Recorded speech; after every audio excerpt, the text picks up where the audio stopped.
Bullet गाड़ी चलेला भलिया हमर स्टोरी चलिबो पूरा लंबा। नुआ अछंती कि आपण सब्सक्राइब कर दियंतु, लाइक कर दियंतु।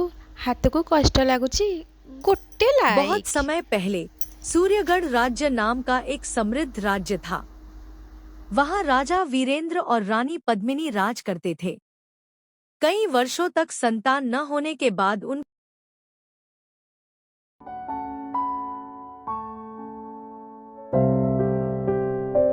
उनके घर एक सुंदर बेटी का जन्म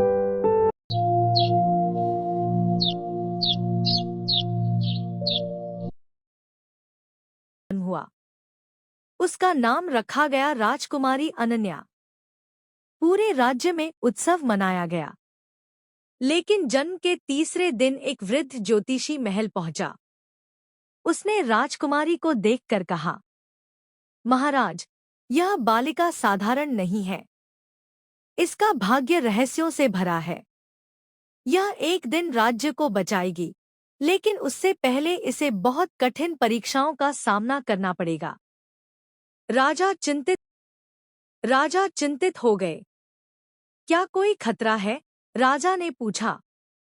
ज्योतिषी बोला, जब यह 18 वर्ष की होगी, तब इसके भाग्य का रहस्य खुलना शुरू होगा। इतना कहकर वह अचानक गायब हो गया। कन्या बड़ी होकर बुद्धिमान और दयालु बन गई। जब वह 18 वर्ष की हुई, तब उसे हर रात एक अजीब सपना आने लगा। सपने में वह एक घने जंगल में खड़ी होती। दूर एक चमकता हुआ नीला दरवाजा दिखाई देता। जैसे ही वह दरवाजे के पास सत्य को वह एक घने जंगल में खड़ी होती। दूर एक चमकता हुआ नीला दरवाजा दिखाई देता। जैसे ही वह दरवाजे के पास जाती, एक आवाज सुनाई देती, सत्य को खोजो, तभी भाग्य का द्वार खुलेगा। और फिर उसकी नींद खुल जाती। दिन महल की पुरानी लाइब्रेरी में उसे एक प्राचीन किताब मिली। किताब के अंदर छिपा हुआ एक नक्शा था। वह नक्शा उसी जंगल का था जो उसे सपनों में दिखाई देता था। रहस्य जानने के लिए अनन्या अकेले यात्रा पर निकल पड़ी। कई दिनों बाद वह उस जंगल में पहुंची। वहां सचमुच वही नीला दरवाजा मौजूद था।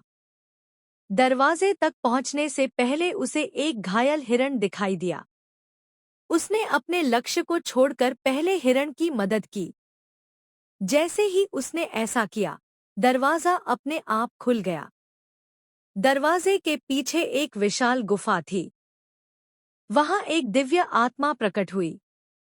आत्मा ने अनन्या की 3 परीक्षाएं ली, लोभ, भय और सत्य की। पहली परीक्षा में उसे अपार धन और खजाने का लालच दिया गया, लेकिन उसने उसे ठुकरा दिया। दूसरी परीक्षा में उसे भयानक अंधेरे और डर का सामना करना पड़ा, लेकिन उसने हिम्मत नहीं हारी। तीसरी परीक्षा में उससे ऐसा प्रश्न पूछा गया जिसका उत्तर केवल एक सच्चा और बुद्धिमान व्यक्ति ही दे सकता था। अनन्या ने अपनी समझदारी से उत्तर दिया और अंतिम परीक्षा भी पार कर ली। तब आत्मा ने उसे एक जादुई क्रिस्टल दिखाया। उसमें भविष्य दिखाई दे रहा था। पड़ोसी राज्य का लालची राजा सूर्यगढ़ पर हमला करने वाला था। अनन्या तुरंत महल लौटी और राजा को सब कुछ बताया। पहले किसी ने उसकी बात पर विश्वास नहीं किया। तब आत्मा ने उसे एक जादुई क्रिस्टल दिखाया। उसमें भविष्य दिखाई दे रहा था। पड़ोसी राज्य का लालची राजा सूर्यगढ़ पर हमला करने वाला था। अनन्या तुरंत महल लौटी और राजा को सब कुछ बताया। पहले किसी ने उसकी बात पर विश्वास नहीं किया, लेकिन कुछ दिनों बाद खबर आई कि दुश्मन सेना सचमुच आ रही है।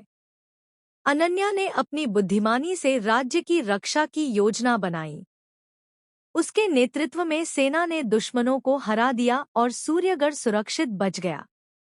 उस दिन सभी को समझ आ गया कि अनन्या का रहस्यमय भाग्य कोई जादू नहीं था। उसकी सबसे बड़ी शक्ति उसकी दया, बुद्धिमानी और साहस था।